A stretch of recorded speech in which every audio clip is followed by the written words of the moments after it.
Hi hello Swathi Ganga Kannada YouTube ಚಾನಲ್ಗೆ ಎಲ್ಲರಿಗೂ ಸ್ವಾಗತ ಸುಸ್ವಾಗತ. ಇವತ್ತಿನ ವಿಡಿಯೋದಲ್ಲಿ ವರಾಹಿ ಅಮ್ಮನ ಒಂದು ಮಂತ್ರವನ್ನು ತಿಳಿಸ್ಕೊಡ್ತಾ ಇದ್ದೀನಿ.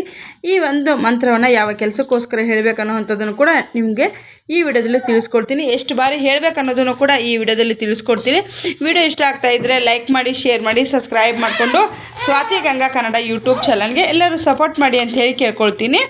ಬನ್ನಿ ವಿಡಿಯೋನ ಶುರು ಮಾಡ್ಕೊಳ್ಳೋಣ. ನೋಡಿ, ಇವತ್ತಿನ ಮಂತ್ರ ಬಂದು ಯಾರಿಗೆಲ್ಲ ಇನ್ನೂ ಒಂದು ಮದುವೆ ಆಗಿಲ್ಲ, ಮದುವೆಗೋಸ್ಕರ ಟ್ರೈ ಮಾಡ್ತಾ ಇದ್ದೀರಿ, ಹೆಣ್ಮಕ್ಳಾಗಿರ್ಬಹುದು ಗಂಡು ಮಕ್ಕಳಾಗಿರಬಹುದು, ನಮ್ಮ ಎಷ್ಟೇ ಟ್ರೈ ಮಾಡಿದ್ರು ಕೂಡ ಮದುವೆ ಅನ್ನೋವಂಥದ್ದು ಆಗ್ತಾಯಿಲ್ಲ, ಕಂಕಣ ಭಾಗ್ಯ ಅನ್ನೋವಂಥದ್ದು ಕೂಡ ಬರ್ತಾಯಿಲ್ಲ ಅನ್ನೋವಂಥವ್ರು ಖಂಡಿತವಾಗ್ಲೂ ಈ ಒಂದು ಮಂತ್ರವನ್ನು ಹೇಳ್ಕೊಳ್ಳಿ. ಅದರ ಜೊತೆಯಲ್ಲಿ ನೀವು ಇನ್ನೊಂದು ಕೆಲಸವನ್ನು ಮಾಡಬೇಕು. ಏನಪ್ಪ ಅಂತಂದರೆ, ಈ ಶುಕ್ರವಾರ ಮಂಗಳವಾರದ ಹೊತ್ತು ನೀವು ನಾಗರ ಕಟ್ಟೆಗೆ ಹಾಲನ್ನು ಹಾಕೋವಂಥದ್ದನ್ನು ಮಾಡೋದ್ರಿಂದ ಕೂಡ ನಿಮಗೆ ಬೇಗನೆ ಒಂದು ಕನ್ಯಾ ಭಾಗ್ಯ ಆಗಿರಬಹುದು, ಒಂದು ಕಂಕಣ ಭಾಗ್ಯ ಅನ್ನುವಂಥದ್ದು ಕೂಡಿ ಬರುತ್ತೆ.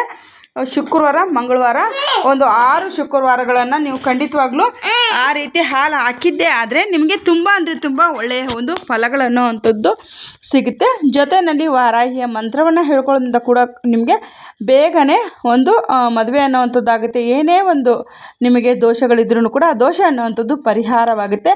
ಯಾವಾಗ ನಾವು ಒಂದು ನಾಗರ ಕಟ್ಟೆಗೆ ಹಾಲನ್ನು ಹಾಕಿದಾಗ ನಮಗೆ ಗೊತ್ತಿಲ್ಲದೇ ಇರೋ ಒಂದು ಸರ್ಪಗಳನ್ನು ಒಂದು ಇದು ಜಮೀನುಗಳಲ್ಲಿ ಇದು ಮಾಡೋದು ನಮ್ಮ ವಂಶಿಕರು, ನಾವೇನು ಮಾಡಿರೋದಿಲ್ಲ, ಬಟ್ ಆದರೆ ನಮ್ಮ ಹಿರಿಕರು ನಮಗೇನು ಗೊತ್ತಿರೋದಿಲ್ವಲ್ವ. ಹಾಗಾಗಿ ನಾಗದೋಷ ಅನ್ನೋದು ಬಂದರೂ ಕೂಡ ತುಂಬ ಜನಕ್ಕೆ ಮಕ್ಕಳಾಗೋದಿಲ್ಲ, ಅವ್ರಿಗೆ ಮನೆಯಲ್ಲಿ ಒಂದು ಹಣದ ಸಮಸ್ಯೆ ಅನ್ನೋವಂಥದ್ದು ಕೂಡ ಉಂಟಾಗುತ್ತೆ. ಹಾಗಾಗಿ ತಾಯಿ ವರಾಹಿ ತನ್ನ ಒಂದು ಸೊಂಟದಲ್ಲಿನೇ ಒಂದು ನಾಗನನ್ನು ಸುತ್ತಕೊಂಡಿದ್ದಾಳೆ. ಹಾಗಾಗಿ ವರಾಹಿ ಅಮ್ಮನ ಮಂತ್ರವನ್ನು ಉಚ್ಚಾರಣೆಯನ್ನು ಮಾಡಿ ಮತ್ತು ಮಂಗಳವಾರ ಶುಕ್ರವಾರದ ಹೊತ್ತು ನೀವು ತಪ್ಪದೀರ ನಿಮಗೆ ಯಾವ ಟೈಮಿಂಗ್ ನೋಡಿ, ಆದಷ್ಟು ಬೆಳಗ್ಗೆ 6 ಗಂಟೆ ಒಳಗಡೆ ಹಾಕಿದ್ರೆ ತುಂಬ ಅಂದರೆ ತುಂಬ ಒಳ್ಳೆಯದು. ಅಶ್ವತ್ಥ ಕಟ್ಟೆ ಕೆಳಗಡೆಗೆ ನಾಗರ ಕಲ್ಲು ಇರುತ್ತಲ್ವ, ಅದಕ್ಕೆ ಹಾಕಿ ತುಂಬ ಅಂದರೆ ತುಂಬ ವಿಷ್ಣುವಿನ ಒಂದು ಅನುಗ್ರಹ ಕೂಡ ನಿಮಗೆ ಸಿಗುತ್ತೆ. ಹಾಗಾಗಿ ನಾನು ತಿಳಿಸ್ತಾ ಇದ್ದೀನಿ. ಸಾಕ್ಷಾತ್ ವಿಷ್ಣು ಮತ್ತು ಮಹಾಲಕ್ಷ್ಮಿಯ ಒಂದು ಆಶೀರ್ವಾದ ಅನ್ನೋದು ಸಹ ನಿಮಗೆ ಸಿಗುತ್ತೆ. ಮತ್ತು ಇದ್ರ ಜೊತೆಯಲ್ಲಿ ನೀವು ವಾರಾಹಿ ಟೆಂಪಲ್ ಎಲ್ಲಾನ ಇತ್ತು ಅಂತಂದರೆ ನೀವು ಒಂದು ಇದೇನು ಅರಿಶಿನ ಕೊಂಬನ್ನು ಅಂಥದ್ದು ಬರುತ್ತಲ್ವ, ಅರಿಶಿನದ ಕೊಂಬುದು ಅಲ್ಲೇ ಮಾರ್ತಾ ಇರ್ತಾರೆ. ಹಾರವನ್ನು ಕೂಡ ಯಾರಿಗೆಲ್ಲ ಮದುವೆ ಆಗಿಲ್ಲೋ ಒಂದು ಅವರು ಹಾರದ ರೀತಿಯಲ್ಲಿ ಇರುತ್ತೆ. ಹೆಣ್ಮಕ್ಳಾಗಿರ್ಬೋದು ಗಂಡು ಮಕ್ಕಳಾಗಿರಬಹುದು.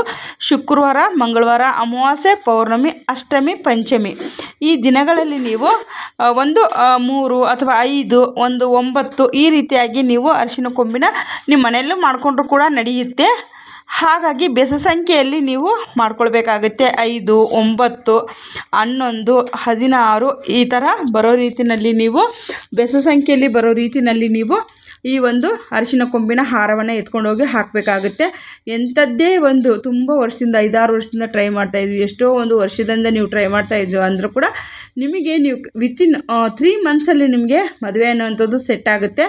ಹಾಗಾಗಿ ತಿಳಿಸ್ತಾ ಇದ್ದೀನಿ. ಇದು ತುಂಬ ಅಂದರೆ ತುಂಬ ಪವರ್ಫುಲ್ ಆಗಿರುವಂಥ ಮಂತ್ರ. ನೀವು ಬೇಕಾದರೆ ಟ್ರೈ ಮಾಡಿ ನೋಡಿ. ನೆಕ್ಸ್ಟ್ ನೀವೇ ನನಗೆ ಕಮೆಂಟನ್ನು ಮಾಡ್ತೀರಿ. ಎಷ್ಟು ಬಾರಿ ಹೇಳಬೇಕು ಅಂತಂದರೆ ನೀವು ಈ ಕೇವಲ ಒಂದು 11 ಬಾರಿ ಹೇಳಿದ್ರೆ ಸಾಕಾಗುತ್ತೆ. ಪ್ರತಿನಿತ್ಯ ನೀವು ರಾತ್ರಿ ಮಲಗೋದಕ್ಕೆ ಮುನ್ನ ತಾಯಿ ವರಾಹಿ ಅಮ್ಮನನ್ನು ಪ್ರಾರ್ಥನೆಯನ್ನು ಮಾಡ್ಕೊಳ್ಬೇಕು. ಅಮ್ಮ ತಾಯಿ, ನಮಗೆ ಈ ರೀತಿಯಾಗಿ ಮದುವೆ ಅನ್ನೋವಂಥದ್ದು ಸೆಟ್ ಆಗ್ತಾಯಿಲ್ಲ. ಯಾರು ಬೇಕಾದರೂ ಹೇಳ್ಕೊಳ್ಬೋದು. ಇವಾಗ ನೀವು ನಿಮ್ಮ ಮಕ್ಕಳಿಗೆ ಮದುವೆ ಆಗಿಲ್ವಾ, ಮಕ್ಕಳ ಹೆಸರನ್ನು ಹೇಳ್ಕೊಂಡು ನನ್ನ ಮಗನಿಗೆ ಅಥವಾ ನನ್ನ ಮಗಳಿಗೆ ಮದುವೆ ಆಗಿಲ್ಲ ತಾಯಿ, ಈ ರೀತಿಯಾಗಿ ಬೇಗ ಕಂಕಣ ಭಾಗ್ಯ ಅನ್ನೋವಂಥದ್ದು ಕೂಡಿ ಬರಲಿ, ನಿನ್ನ ಒಂದು ಮಂತ್ರವನ್ನು ಉಚ್ಚಾರಣೆಯನ್ನು ಮಾಡ್ತಾಯಿದ್ದೀನಿ ಅಂತೇಳಿ ನಂಬಿಕೆ ಇಟ್ಟು ಹೇಳ್ಬೇಕು. ಯಾವುದೇ ಕಾರಣಕ್ಕೂ ಅಪನಂಬಿಕೆಯಿಂದ ಹೇಳ್ಕೊಂಡಾಗ ಕೆಲಸ ಅನ್ನೋವಂಥದ್ದು ಆಗೋದಿಲ್ಲ. ಹಾಗಾಗಿ ನಂಬಿಕೆ ಇಟ್ಟು ವರಾಹಿ ಅಮ್ಮನ ನೀವು ಕೇಳ್ಕೊಂಡಿದ್ದೇ ಆದರೆ ಮತ್ತು ಅದರ ಜೊತೆಯಲ್ಲಿ ನೀವು ಅರಿಶಿನ ಕೊಂಬದ ಹಾರಗಳನ್ನು ಕೊಟ್ಕೊಂಡು ಬರೋದ್ರದ್ದು ಕೂಡ ಅತಿ ಶೀಘ್ರವಾಗಿ ನಿಮಗೆ ಕಲ್ಯಾಣ ಅನ್ನೋವಂಥದ್ದು ಆಗುತ್ತೆ. ಮತ್ತು ಏನೋ ದೋಷಗಳಿದ್ರೂ ಕೂಡ ಪರಿಹಾರವಾಗುತ್ತೆ. ಪರಿಹಾರಕ್ಕೆ 2 ಒಂದು ಸೂಚಿಸಿದ್ದೀನಿ. ಹಾಲು ಹಾಕುವಂಥದ್ದು, ಅರಿಶಿನ ಕೊಂಬು ಹಾಕೋದು ಮಿಸ್ ಮಾಡಬೇಡಿ. ಜೊತೆಯಲ್ಲಿ ರಾತ್ರಿ ಮಲಗೋದಕ್ಕೆ ಮುನ್ನ ನೀವು ತಾಯಿ ವರಾಹಿನ ಪ್ರಾರ್ಥನೆ ಮಾಡ್ಕೊಳ್ಳಿ. ಹೆಣ್ಮಕ್ಳು ಅವರ ಮಾನಸಿಕ 5 ದಿನಗಳ ಕಾಲದಲ್ಲಿ ಹೇಳೋ ಹಾಗಿಲ್ಲ. ಮತ್ತು ಮಿಕ್ಕಿದವರು ಮಾಂಸಾಹಾರವನ್ನು ಸೇವಿಸಿ ಈ ಮಂತ್ರದ ಉಚ್ಚಾರಣೆಯನ್ನು ಮಾಡಬಾರ್ದು. ಇದನ್ನು ನೀವು ಪ್ರತಿನಿತ್ಯ ಬುಕ್ಕಲ್ಲಿ ಬರೆದ್ರೂ ಕೂಡ ನಡೆಯುತ್ತೆ, ಇಲ್ಲ ಅಂತಂದರೆ ನೀವು ಉಚ್ಚಾರಣೆ ಕೂಡ ಮಾಡಿದ್ರೆ ನಡೆಯುತ್ತೆ. ನಮಗೆ ರಾತ್ರಿ ಸಮಯ ಸಿಕ್ಕಿಲ್ಲ, ನಾವೇನು ಮಾಡಬೇಕು ಅನ್ನೋದಾದರೆ ಬೆಳಗ್ಗೆ ಎದ್ದ ತಕ್ಷಣವೇ ನೀವು ಹಾಸಿಗೆನಲ್ಲಿ ಕೂತ್ಕೊಂಡು ಈ ಮಂತ್ರದ ಉಚ್ಚಾರಣೆಯನ್ನು ಮಾಡಿಕೊಂಡು ಅವತ್ತಿನ ದಿವಸ ನಿಮ್ಮ ಕೆಲಸವನ್ನು ಪ್ರಾರಂಭವನ್ನು ಮಾಡಿ ಯಾವ ರೀತಿಯಾಗಿ ನಿಮಗೆ ಅನುಕೂಲ ಆಗುತ್ತೆ ಅನ್ನೋದನ್ನು ಕೂಡ ನಿಮಗೆ ಗೊತ್ತಾಗುತ್ತೆ. ಮಂತ್ರ ಬರ್ತಾ ಇದೆ ನೋಡಿ ಸ್ಕ್ರೀನ್ ಮೇಲೆ. ಈ ಸ್ಕ್ರೀನ್ ಮೇಲೆ ಬಂದಿರೋವಂಥ ಮಂತ್ರವನ್ನು ನಾನು ಉಚ್ಚಾರಣೆ ಮಾಡೋ ಹಾಗಿಲ್ಲ, ಹಾಗಾಗಿ ನಾನು ಉಚ್ಚಾರಣೆ ಮಾಡ್ತಾಯಿಲ್ಲ. ಖಂಡಿತವಾಗ್ಲೂ ಈ ಒಂದು ಬೀಜಾಕ್ಷರಿಯ ಮಂತ್ರವನ್ನು ನೀವು ಸ್ಕ್ರೀನ್ಶಾಟ್ ಮಾಡಿ ಇಟ್ಕೊಂಡು ನೀವು ಮಂತ್ರವನ್ನು ಹೇಳಿದ್ದೇ ಆದರೆ ಖಂಡಿತವಾಗ್ಲೂ ನಿಮಗೆ ತುಂಬ ಅಂದರೆ ತುಂಬ ಒಳ್ಳೆಯದಾಗುತ್ತೆ. ನೀವು ವಿತಿನ್ 3 ಮಂತ್ಸಲ್ಲಿ ನಿಮಗೆ ಕಂಕಣ ಭಾಗ್ಯ ಅನ್ನುವಂಥದ್ದು ಕೂಡ ಬಂದೇ ಬರುತ್ತೆ.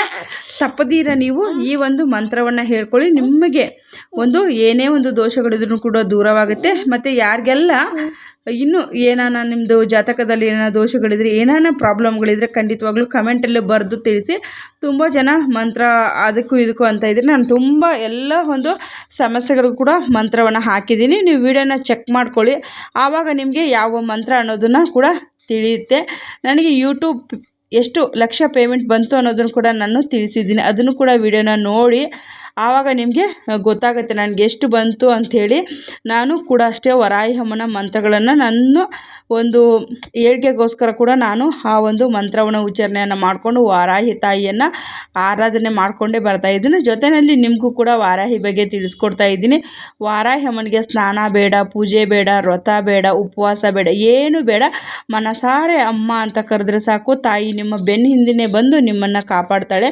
ನೀವು ನಂಬಿಕೆ ಇಟ್ಟು ಈ ಒಂದು ವಾರಾಹಿ ತಾಯಿಯನ್ನು ಪ್ರಾರ್ಥನೆಯನ್ನು ಮಾಡಿಕೊಂಡ್ರೆ ಸಾಕು, ನಿಮಗೆ ಎಷ್ಟೋ ಒಂದು ಪಾಪ ಕರ್ಮಗಳನ್ನುವಂಥದ್ದು ದೂರವಾಗುತ್ತೆ, ಮತ್ತು ದೋಷಗಳನ್ನುವಂಥದ್ದು ದೂರವಾಗುತ್ತೆ, ಶತ್ರುವಿನ ಒಂದು ನಾಶ ಅನ್ನುವಂಥದ್ದು ಆಗುತ್ತೆ, ನಿಮಗೆ ಮಿತ್ರರಾಗ್ತಾರೆ, ಮತ್ತು ನಿಮಗೆ ಏನೇ ಒಂದು ಎಲ್ಲ ಅನುಕೂಲಗಳನ್ನುವಂಥದ್ದು ಆಗುತ್ತೆ. ಹಾಗಾಗಿ ತಿಳಿಸ್ತಾ ಇದ್ದೀನಿ. ಖಂಡಿತವಾಗ್ಲೂ ವಾರಾಹಿಯ ಮಂತ್ರಗಳನ್ನು ಹೇಳಿಕೊಂಡು ನಿಮ್ಮ ಜೀವನದಲ್ಲೂ ಕೂಡ ನೀವು ಬದಲಾವಣೆಯನ್ನು ತಂದುಕೊಳ್ಳಿ ಅಂಥೇಳಿ ನಾನು ನಿಮ್ಮನ್ನು ಕೇಳ್ಕೊಳ್ತೀನಿ. ವಿಡಿಯೋ ಇಷ್ಟ ಆಗ್ತಾ ಇದ್ದರೆ ಲೈಕ್ ಮಾಡಿ, ಶೇರ್ ಮಾಡಿ, ಸಬ್ಸ್ಕ್ರೈಬ್ ಮಾಡಿಕೊಂಡು ಸ್ವಾತಿ ಗಂಗಾ ಕನ್ನಡ ಯೂಟ್ಯೂಬ್ ಚಾನಲ್ಗೆ ಎಲ್ಲರೂ ಸಪೋರ್ಟ್ ಮಾಡಿ ಅಂತ ಕೇಳ್ಕೊಳ್ತೀನಿ. ಯಾರಿಗೆ ಯಾವ ರೀತಿ ಕಷ್ಟ ಇರುತ್ತೆ ಅಂತ ಗೊತ್ತಿಲ್ಲ, ಖಂಡಿತವಾಗ್ಲೂ ಶೇರ್ ಮಾಡಿ. Thank you for watching. ನಮಸ್ತೆ, ಟೇಕ್ ಕೇರ್, ಬಾಯ್.